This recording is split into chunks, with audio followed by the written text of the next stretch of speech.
Is modern day politics in America a sham? I've always thought so. Let's see what Cenk thinks.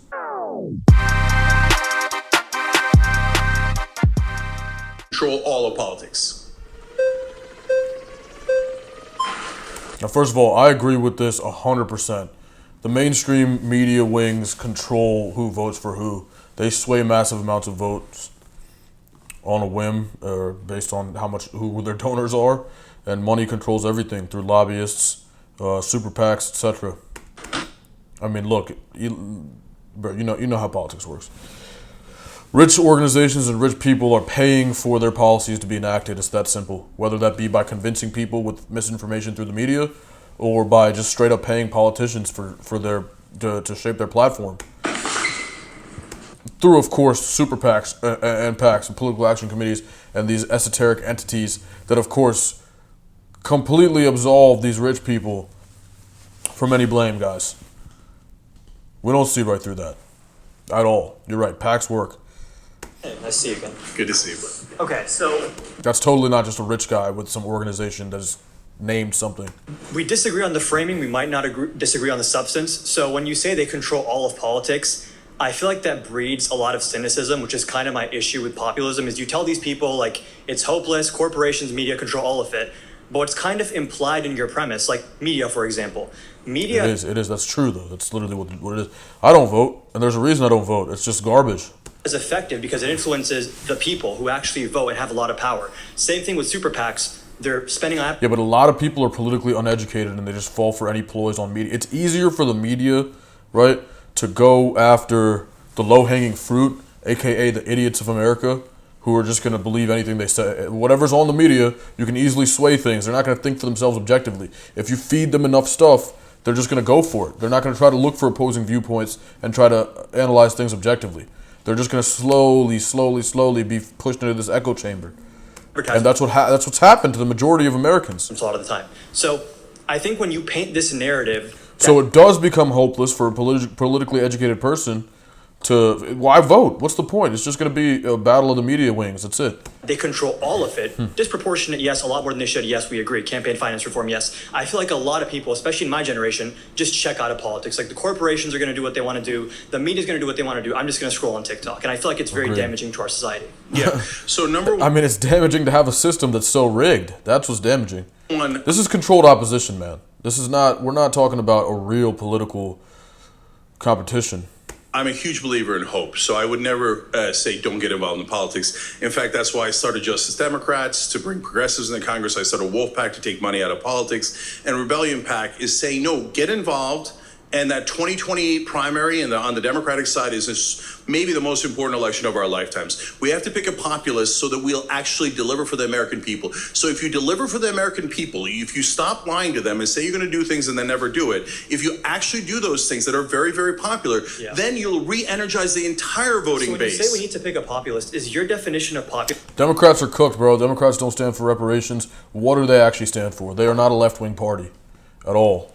They're a sham. They are a controlled opposition for the Republicans and for the protectionism of the WM, if you know what I'm saying. populism just like when good things happen, that's populism? Like, No. is it conceivable for there to be a candidate who is a great president, for example, but they're not necessarily a populist? Or is that like necessitated? So all populism means is serving the average guys as opposed to serving the corporate donors. It's more So I'll give you marketing technique, no. but It's not a marketing technique. elite It's very versus the average no. It's person. very no. You're asking if it's vague or specific, and it couldn't be more specific. There's literally a populist plank on tyt.com, and that's Sure. the core of what our candidates run on Rebellion PAC. And those are 6 policies: money out of politics, anti-war. Lower drug prices by negotiating at Medicare. By the way, lower housing. I like money out of politics. I do like money out of politics. Anti-war, I have mixed opinions on that because I see eye to eye with Republicans on certain things, especially maintaining hegemony. You kind of need to in the United States because otherwise your enemies are going to come eat you alive. And I used to root for that, honestly. I used to be like, you know what, fuck the West, fuck America.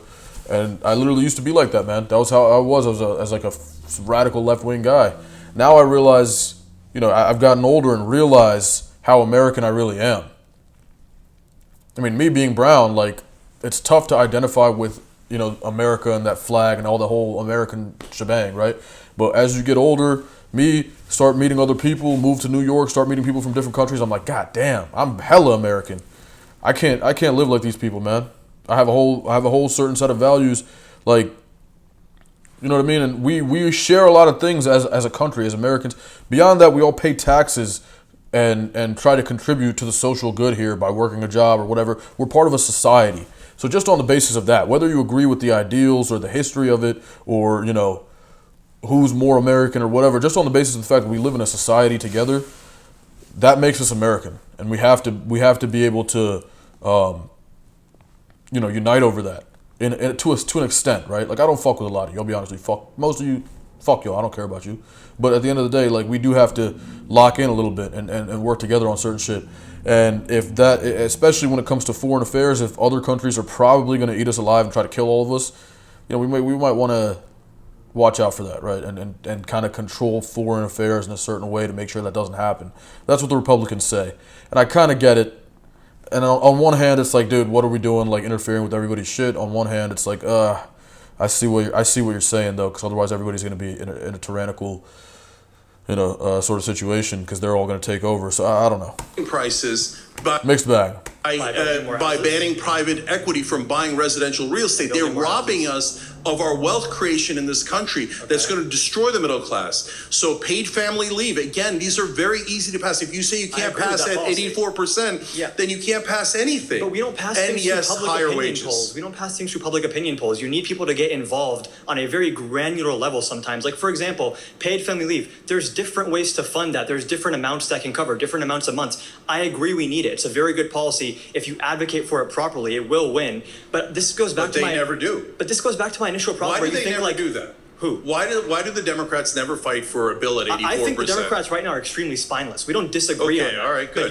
But do you know why they're spineless? Because their donors told them to be spineless. Because they're too busy crying about bad words and people making meme posts instead of the actual politics. They're also very... That's why. And then they're eating their own people alive. If anybody gets caught saying the N-word 10, 15 years ago, oh no, they can't have a political career on the left anymore. Good Lord, man. You people will never... Bro, listen, this is the one thing, again, the Republicans understand. It's tribal warfare, man. Reality is this, okay? Immigrants are coming in, they're taking all the jobs. It's tribal warfare. Bro, these white people get that. They get that. I'm an independent, okay? But they get that. They understand. They're locking the fuck in. That's why we're seeing this red wave, because they fucking get it. Like, the rest of us are the ones that are like, oh shit, like, you know, let's be equal. Let's do that. Dog, it's not. No. You got to understand where we're at in this society right now. The West as a whole, you're seeing this all across Europe, man. They're seeing their countries go away and turn brown. They don't like it. They don't like it, and they're starting to fucking say fuck it, man. I'm not afraid of saying it out loud. That's what these people are doing. Because they're very risk averse. Brother, let me just tell you Democrats are risk averse. That's the actual problem. No. I think the real problem is. And meanwhile, they're saying it out loud, and we're still trying to worry about who's saying the N-word and who's not. Who cares? Let's worry about policy. Is when you're at the top, you don't want anything to change. You want the status quo to... Yeah, ask my girlfriend from France here how the French feel about immigrants. It's not a very popular concept, huh? I'm an immigrant.